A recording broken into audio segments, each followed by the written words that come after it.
Hey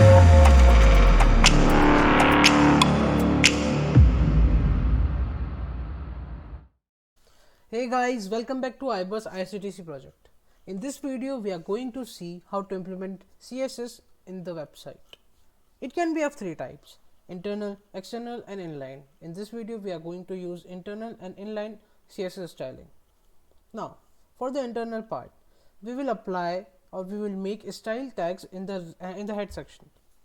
Now, the class and ID we created during the HTML part creation will be very useful here.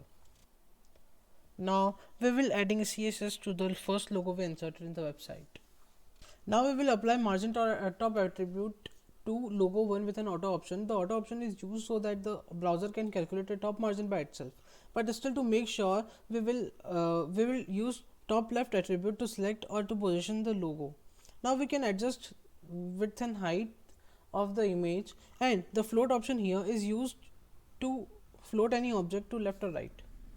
The same options will be applied to logo 2 with different values.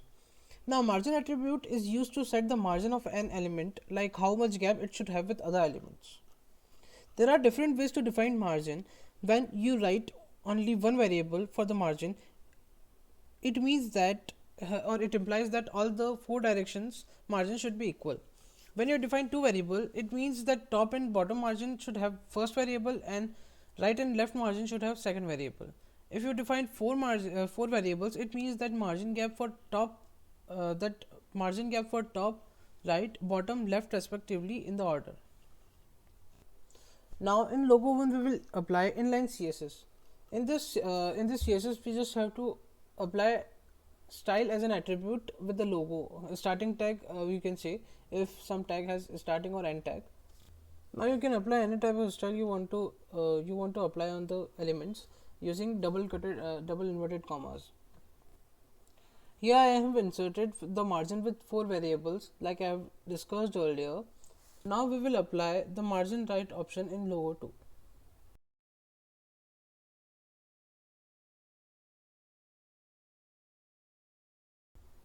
Here we are providing some styling to the HR tag 2, like we have provided border type solid.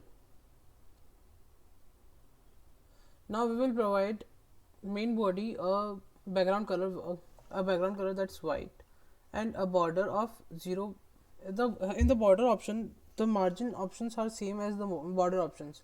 Like in the border options, we use four variables to define all different four sides of the border or of the border box.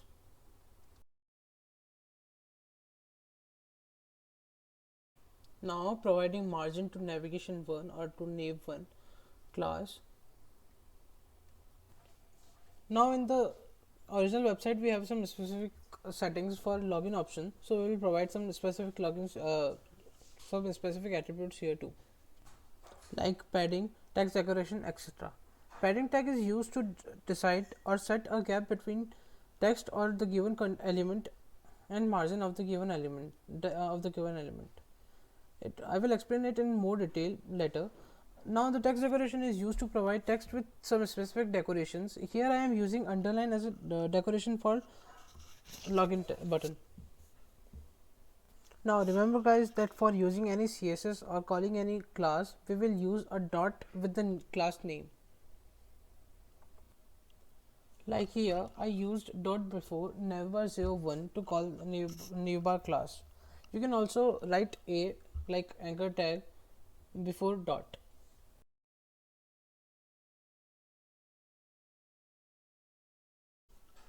Now let's provide font size as 130%, color as black, background color as white, border as 0px and solid, text decoration as none, margin right as 10px and padding as 10px with 20px to navigation bar 1. Here comes the new feature, that is hover. It will help us to add option to content or add styles to the content when we move our cursor over them. Like I am adding background color and text color here.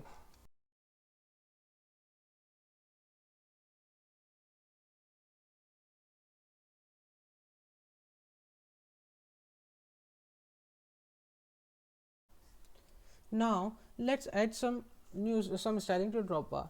background color as powder blue, text color as black, padding as 10px, font size as 16px,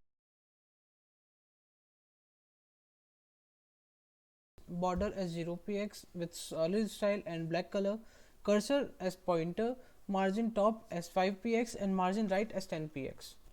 Cursor attribute is used to change the type of pointer we want to point at.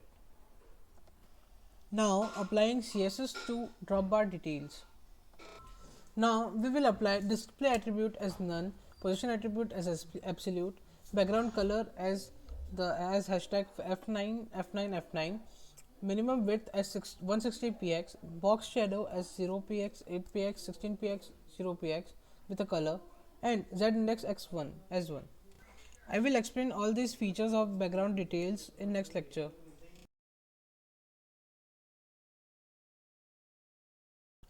Now calling navbar class and applying position and display attributes in it. Please do not worry about position and display attributes because I will be explaining them soon.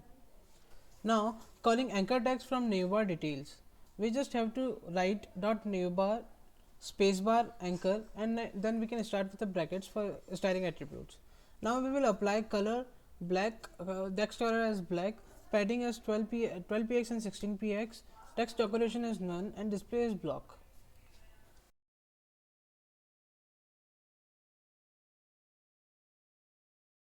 Now we will add background color for hover options on the anchor tags.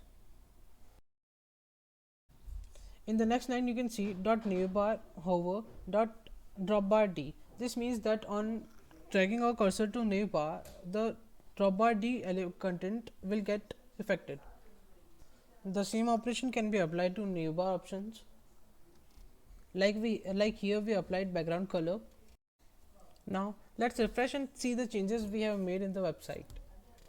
Now many significant changes have been made in our website. As you can see, the more option from the second navigation bar is being displayed downside. So you can just simply reduce the size of the website to see it on the upper end. Now as you can see that in the original website, the color of login, IRCTC exclusive and more is given in different colors. So we will change its background. For doing so, you can just use the internal styling options with background color as coral or as tomato and apply it to all three. You can copy paste once you write a command, then you can copy paste it for other tools. Now refresh the website and now you can see the changes.